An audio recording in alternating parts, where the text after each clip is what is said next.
Hello everyone, मैं अमित वर्मा आप सभी लोगों का स्वागत करता हूं कार्बो केमिस्ट्री क्लासेस में। तो कंटिन्यू करते हैं आज की क्लास।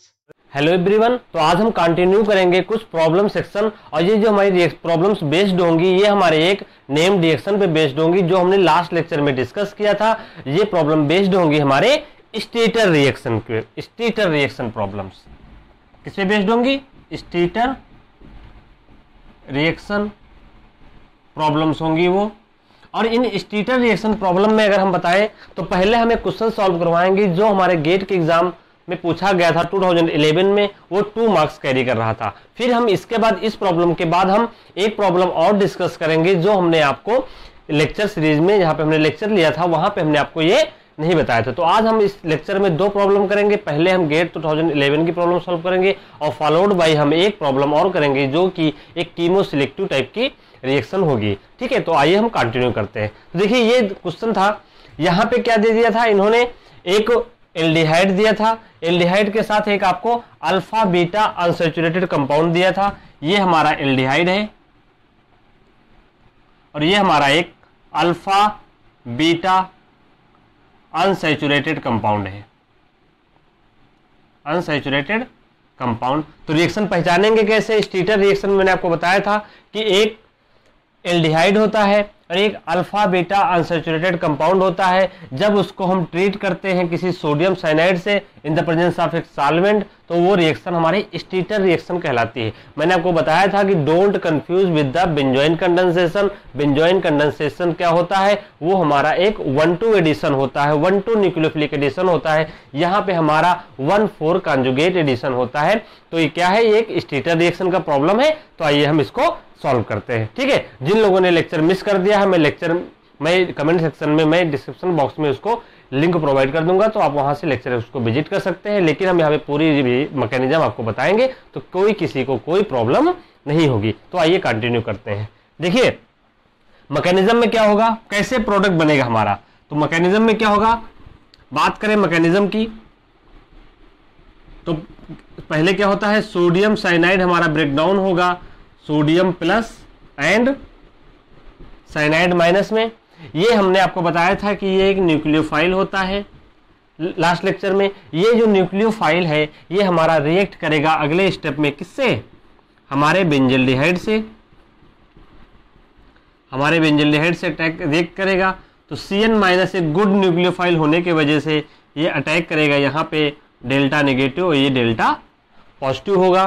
तो हमारा जो न्यूक्लियस बनेगा कुछ ऐसा बनेगा, CO माइनस Cn और H। देखिए ये न्यूक्लियोफिलिक एडिशन हो गया। न्यूक्लियोफिलिक एडिशन के बाद मैंने आपको बताया था कि ये देखिए ये माइनस आई ग्रुप होने की वजह से, ये माइनस आई ग्रुप होने की वजह से ये प्रोटॉन कैसा हो जाएगा? एसिडिक। ये प्रोटॉन एसिडिक हो गया तो यहां से इसका क्या होता था? H plus transfer. यहाँ पे क्या होता है? H plus transfer. H plus transfer जैसे होगा तो वो हमारा कुछ न्यूक्लियस ऐसे एग्जिस्ट करेगा, OH Cn माइनस। मैंने आपको लेक्चर में बताया था कि देखिए ये सेंटर डेल्टा पॉजिटिव है, ये सेंटर डेल्टा नेगेटिव हो गया। इसके वजह से मैंने आपको बताया था कि ये एक अम्पूलंग हो गया। क्या? अम्पूलंग। मैं आपको लेक्चर सीरीज में सब बता चुका हूं, यहां मैं आपको थोड़ा बताऊंगा। अम्पूलंग का मतलब होता है रिवर्सल ऑफ पोलैरिटी, जहां पे पोलैरिटी डिफरेंस हो जाए। यहाँ पे पॉजिटिव था लेकिन वही कार्बन यहाँ पे क्या हो गया? डेल्टा नेगेटिव हो गया। तो सेंटर में क्या हो गए? पोलैरिटी रिवर्स हो गई, इसलिए इसको बोलते हैं अम्पूलंग। ये हमारा क्या हो गया था? रिएक्शन में मैंने आपको बताया था कि एक न्यूक्लियोफाइल जनरेट होता है। जो ये फर्स्ट स्टेप होता है ये न्यूक्लियोफिलिक एडिशन होता है। क्या होता है? Nucleophilic addition. तो मैंने आपको इतना बता दिया कि पहले स्टेप में जो इसकी मैकेनिज्म होती थी वो बिल्कुल बेंजोइन कंडेंसेशन से जैसी होती है, लेकिन ये बेंजोइन नहीं होती है क्योंकि सेकेंड स्टेप इसका हमारा डिफरेंट होता है। तो इतना समझ गए, जब कभी भी आपके स्टेटर रिएक्शन में एल्डिहाइड दिया होगा तो साइनाइड से पहले एल्डिहाइड को रिएक्ट करवाएंगे, उससे हम फिर प्रोटॉन ट्रांसफर करेंगे। प्रोटॉन ट्रांसफर करने के बाद जो हमारा न्यूक्लियोफाइल जनरेट होगा वो हमारा फर्दर स्टेप में रिएक्ट करेगा। अब वो कैसे रिएक्ट करेगा आइए हम उसको सीखते हैं। तो इसको क्या करिए, आप लोग इसको नोट डाउन कर लीजिए। मैं इसको पूरा रब करने जा रहा हूं, यहाँ पे मैं इसको पूरा रब करूंगा, फिर सेकेंड स्टेप में इसका हम यूज करेंगे। ठीक है, सेकेंड स्टेप में यूज करेंगे, हम ऑप्शंस नहीं मिटाएंगे क्योंकि ऑप्शंस हमें लास्ट में मैच करने में थोड़ा हेल्प करेंगे। तो आइए अब सेकेंड स्टेप की हम बात करें। देखिए जो हमारा न्यूक्लियोफाइल जनरेट हुआ है वो न्यूक्लियोफाइल हमारा ये है COH CN-, ये देखिए CN की वजह से न्यूक्लियोफाइल रेजोनेंस स्टेबलाइज होगा। ठीक, अब क्या होगा, फिर मैंने आपको बताया कि जो भी कोई कॉन्जुगेटेड सिस्टम दिया होगा, तो यहां पे कॉन्जुगेटेड सिस्टम हमारा कौन सा दिया है, क्या दिया हुआ है O, ये हमारा अल्फा बीटा अनसैचुरेटेड कंपाउंड दिया है। इसकी नंबरिंग की जाए तो ये 0, ये अल्फा, ये बीटा। अब अगर हम इसकी बात करें तो देखिए ये न्यूक्लियोफिलिक एडिशन कहाँ पे बीटा पोजीशन पे अटैक करता है, बॉन्ड का मूवमेंट कुछ इस तरह से होता है। जब इस तरह से बॉन्ड का मूवमेंट होगा तो हमारा न्यूक्लियोफाइल कुछ ऐसे रहेगा। देखिए COH, ये CN हो गया, ये कहाँ पे अटैक करेगा, ये वाला जो कार्बन है ये हमारे किसी इस सेंटर पे अटैक करेगा बीटा पोजीशन पे, और देखिए बीटा पोजीशन पे अटैक किया तो यहाँ पे बॉन्ड बनेगा और ये O- हो जाएगा। O- के पास क्या आ जाएगा, Na+। ठीक, ये Na+ बन गया। अब देखिए ध्यान से, देखिए ये क्या है, इसको हम क्या pH लिख सकते हैं, हाँ इसको बिल्कुल लिख सकते हैं, ये फिनाइल ही तो है। तो क्या क्या अब क्या होगा अगले स्टेप में, अगले स्टेप में क्या होता है, ये ऑक्सीजन के लोन पेयर ऑफ इलेक्ट्रॉन यहाँ आते हैं और CN- यहाँ से लीव करेगा, क्योंकि CN- एक क्या है, एक गुड लीविंग ग्रुप। क्या है, एक गुड लीविंग ग्रुप। CN- यहाँ से निकलेगा, -CN-, फिर क्या होगा, देखो अब मैं इसको लिख रहा हूं, इसको लिख रहा हूं PH C double bond O, यहां पे क्या आ जाएगा, पॉजिटिव चार्ज, और ये सेंटर किससे अटैच है, हमारे इस रिंग से, साइक्लिक रिंग से, और ये O- Na+, ये पॉजिटिव चार्ज है Na+। अब क्या होगा, अगले स्टेप में मैंने आपको बताया था कि हम आपको यहाँ पे H+ डाल दीजिए, हल्का सा डाइल्यूट H+ डालेंगे।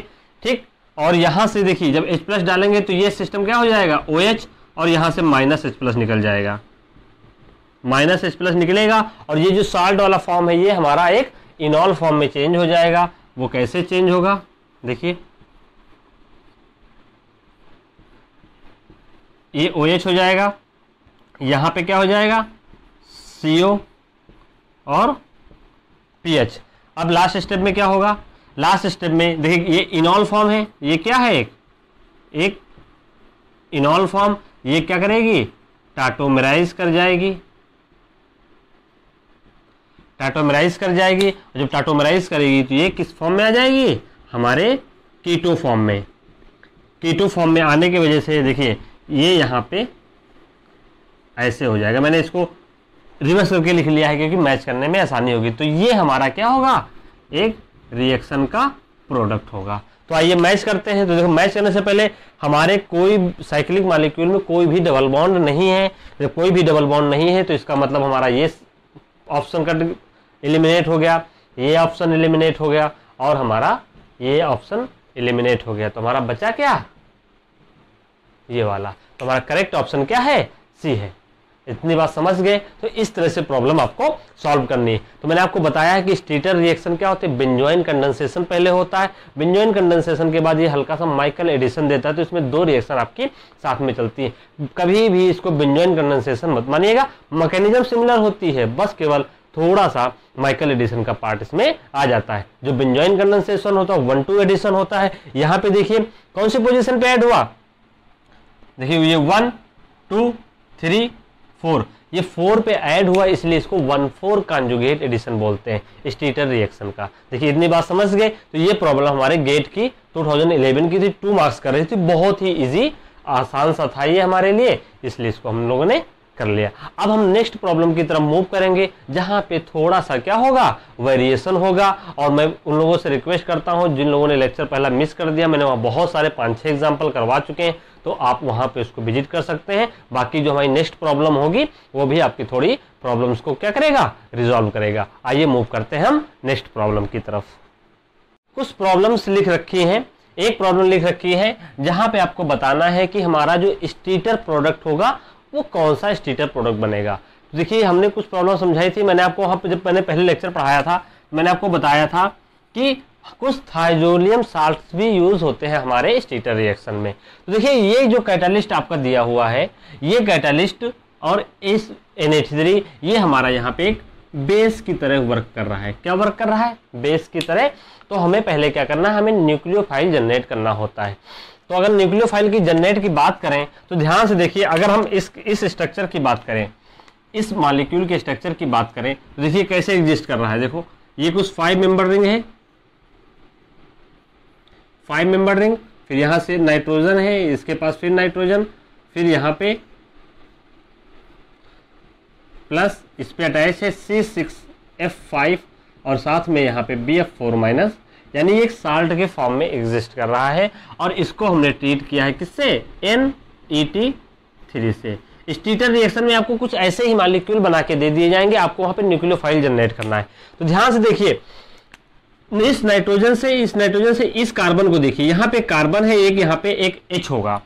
ये H देखिए इस नाइट्रोजन से भी अटैच है, ये कार्बन, ये इस टेट्रावायलेंट कार्बन से भी, नाइट्रोजन से भी अटैच है। तो ये क्या हो जाएगा, एक एसिडिक प्रोटॉन। ये क्या हो जाएगा, एक एसिडिक प्रोटॉन। एसिडिक प्रोटॉन होने की वजह से जो ये हमारा बेस है, ये जो बेस है ये इस प्रोटॉन को क्या करेगा, अपस्टेट कर लेगा और -NET3 क्या बना लेगा, H हमारा यहां से निकल जाएगा। जब NET3 निकल जाएगा तब हमारा बनेगा क्या, देखिए ध्यान से, ये N, ये ऐसे N प्लस यहां पे क्या हो जाएगा C6H5 और BF4- हमारा उससे अटैच रहेगा। अब ये क्या होगा, ये स्टेबलाइज होगा, माइनस आई ग्रुप इधर लगा हुआ है, माइनस आई ग्रुप इधर लगा है, तो ये एक स्टेबल न्यूक्लियोफाइल है। ये क्या है, एक हमारा न्यूक्लियोफाइल जनरेट हुआ। देखिए हम मैकेनिज्म करने से पहले मैं आपको बता दूं, इतना बड़ा स्ट्रक्चर मैकेनिज्म में बार बार लिखने से पहले इसको हम करेंगे, late assume it nucleophile minus. इस पूरे स्ट्रक्चर को क्या किया हमने, न्यूक्लियोफाइल मान लिया विद नेगेटिव चार्ज। जब नेगेटिव चार्ज हमने मान लिया है तो आइए अब इसको हम मैकेनिज्म में कैसे प्रोसीड करेंगे, क्योंकि बार बार इतना बड़ा स्ट्रक्चर लिखने का कोई मतलब नहीं होता है। तो आइए अब हम उसकी बात करते हैं। तो कभी भी आपके एग्जाम में दिया होगा कुछ इस तरह के साइक्लिक मॉलिक्यूल, हेट्रोसाइक्लिक मॉलिक्यूल, जहां पे ये क्या है, क्वाटरनरी अमोनियम साल्ट है, तो उसके बगल वाले कार्बन पे देखेंगे एक एक्स्ट्रा लगा होगा, बेस आपका वहीं से प्रोटॉन अपस्ट्रेट करेगा और जैसे ही अपस्ट्रेट करेगा वो एक आपका न्यूक्लियोफाइल जनरेट होगा। यही हमारा न्यूक्लियोफाइल अटैक करेगा हमारे रिएक्टिंग स्पीसीज एल्डिहाइड के ऊपर, जो फर्दर हमारा एक न्यूक्लियोफाइल जनरेट करेगा। तो आइए हम उसकी बात करते हैं। इतना समझ गए, इसको आप लोग को नोट डाउन कर लीजिए। अब मैंने आपको स्टीटर रिएक्शन में क्या बताया है, स्टीटर रिएक्शन में मैंने आपको बताया है कि जो न्यूक्लियोफाइल जनरेट हुआ, कोई भी न्यूक्लियोफाइल जनरेट हुआ तो वो अटैक करेगा हमारे कार्बोनिल सिस्टम पे, यानी वो एल्डिहाइड पे अटैक करेगा। तो ध्यान से देखिए, इस मॉलिक्यूल को देखिए, इसको मैं थोड़ा रिवर्स करके लिख रहा हूं, देखिए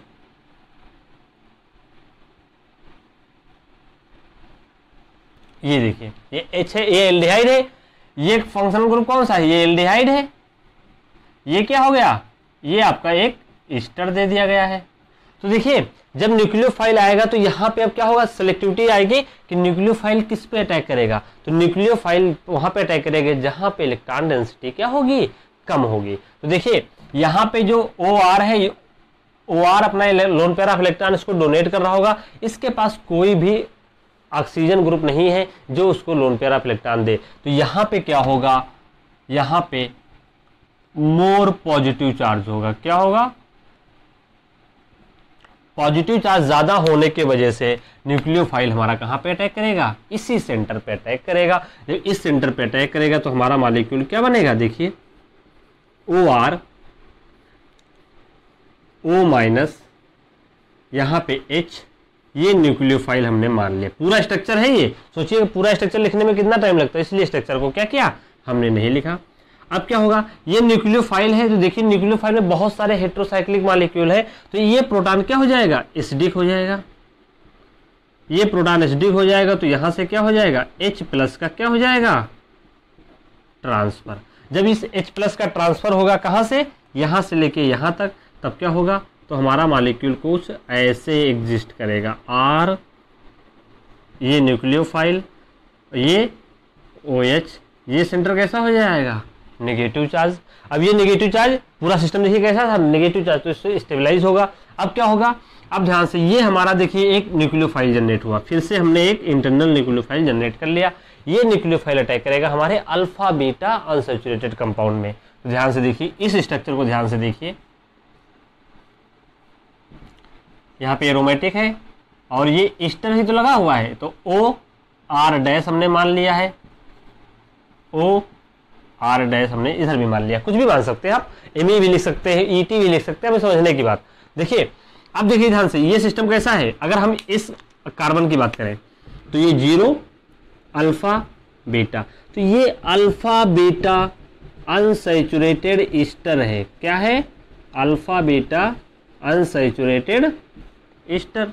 ये अल्फा बीटा अनसैचुरेटेड ईस्टर होने की वजह से क्या होगा, ये प्रोटॉन यहाँ, इलेक्ट्रॉन यहाँ पे आएगा, अटैक करेगा। मोमेंट ऑफ इलेक्ट्रॉन दोनों तरफ हो सकता है, तो हम एक तरफ करेंगे, इधर आएगा, और इसका इलेक्ट्रॉन मूवमेंट इस तरफ से होगा। जब इस तरफ से होगा तो हमारा मॉलिक्यूल कैसे एग्जिस्ट करेगा, ध्यान से देखिए, ध्यान से देखिए, ये ऐसे ही रहेगा, OR, ये ऐसे रहेगा, यहाँ पे क्या रहेगा, OH, और ये हमारा एक न्यूक्लियोफाइल रहेगा वही वाला।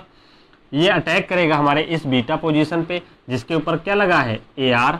ये वाला जो बीटा कार्बन है उस, ये किससे अटैच है, अल्फा कार्बन से, ये अल्फा, फिर अल्फा लगा है 0 वाले कार्बन से, 0 वाला कार्बन पे क्या लगा हुआ है, CO minus OR-,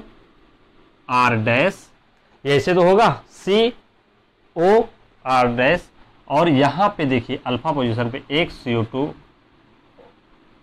R- group आपका ऑलरेडी पहले से लगा हुआ है। इतनी बात समझ गए, और ये क्या हो जाएगा हमारा, हमने क्या लिया था, तो यहाँ पे आपका ये साल्ट के फॉर्म में एग्जिस्ट करेगा। ठीक, अब ये साल्ट के फॉर्म में जब एग्जिस्ट करेगा, अब क्या होगा, अब मैंने आपको अगले स्टेप में बताया था कि ये न्यूक्लियोफाइल एक गुड लिविंग ग्रुप होगा, तो ये यहाँ से न्यूक्लियोफाइल रिएक्शन से निकल जाएगा, और जो जब ये न्यूक्लियोफाइल माइनस निकलेगा, जो हम पूरा न्यूक्लियोफाइल, ये पूरा स्ट्रक्चर होगा, तो ये COR, फिर यहाँ पे C डबल बॉन्ड O, ये पॉजिटिव चार्ज हो जाएगा, फिर यहाँ पे बीटा पे क्या लगा है, AR। अब देखिए ध्यान से, ये H+ है, OH माइनस, ये इनॉल फॉर्म बन जाएगा, इनॉल फॉर्म फिर क्या हो जाएगी, टाटोमराइज हो जाएगी। तो देखिए ये बीटा पोजीशन है, और अल्फा पोजीशन पे हमारा मॉलिक्यूल कुछ ऐसे ही रहेगा, CO2R-, CO2R-, और फिर क्या होगा, ध्यान से कार्बन काउंट कर लीजिए, देखिए 0, ये 0 पोजीशन, ये अल्फा बीटा, बीटा पे R। ठीक है, अब क्या होगा, लास्ट में हमारा जो मॉलिक्यूल ये होगा, मैं थोड़ा रब कर रहा हूं, अब क्या है, मैंने आपको बताया कि यहाँ पे H+ है, माइनस H+ निकल जाएगा, ये वाला माइनस H+ ऐसे निकल जाएगा यहाँ से, तो हमारा जो स्ट्रक्चर बनेगा प्रोडक्ट का वो OR CO, फिर बीटा पोजीशन पे यहाँ पे क्या लगा है, AR, और अल्फा पोजीशन पे क्या लगे हैं, CO2R-, CO2R-। यही हमारा एक प्रोडक्ट हो गया। क्या हो गया, यही हमारा एक स्टीटर प्रोडक्ट हो गया। ठीक है, ये आपका स्टीटर प्रोडक्ट बना। तो देखिए अगर बात करें तो हमने आपको पहले लेक्चर में मैकेनिज्म भी बताई है, हमने आपको ट्रिक भी बताई है, तो इतनी बड़ी मैकेनिज्म आपको ट्रिक लिखने की कोई ज़रूरत नहीं है। एल्डिहाइड का आपको करना है तो अब हमारा पुराना लेक्चर विजिट कर सकते हैं। आइए हम आपको इसको ट्रिक के आधार पे भी थोड़ा समझा देते हैं जो लोग नए हैं। ट्रिक के आधार पे क्या करना है, ट्रिक के आधार पे आपको करना कुछ नहीं है, बस मैं आपको थोड़ा हिंट दूंगा, आपका प्रोडक्ट बन जाएगा। मैं आपको बता चुका हूं, मैंने आपको बताया था जो एल्डिहाइड होगा, एल्डिहाइड का H आप ब्रेक करिएगा, बीटा पोजीशन से एल्डिहाइड के कार्बन को जोड़ दीजिएगा। क्या कीजिएगा, मैंने आपको बताया था कि ये जो एल्डिहाइड का H होता है इसको ब्रेक करिए, ये 0 पोजीशन, ये अल्फा, ये बीटा, बीटा पोजीशन पे इस कार्बन को क्या करिए, जोड़ दीजिए और इसमें से ये जो बॉन्ड है इसको रिड्यूस करिए और इसका H यहाँ पे ट्रांसफर कर दीजिए, तो आपका प्रोडक्ट बन जाएगा। तो शॉर्ट ट्रिक के लिए मैंने वहाँ पे 2 प्रैक्टिस प्रॉब्लम भी करवाई थी शॉर्ट ट्रिक के आधार पे, तो आप उसको वहाँ पे विजिट कर सकते हैं। तो इस लेक्चर में आपकी 2 प्रॉब्लम हो गई, 4-5 प्रॉब्लम पहले लेक्चर में मैंने आपको कराई हैं, तो दोनों आपके मिला के 6-7 प्रॉब्लम हो गई हैं। इतना इनफ है हमारे स्टीटर रिएक्शन के लिए। तो आज हम इस लेक्चर को यहीं पे स्टॉप करते हैं, ठीक है, और फिर हम नेक्स्ट नेम रिएक्शन के साथ आपके साथ रूबरू होंगे। ओके।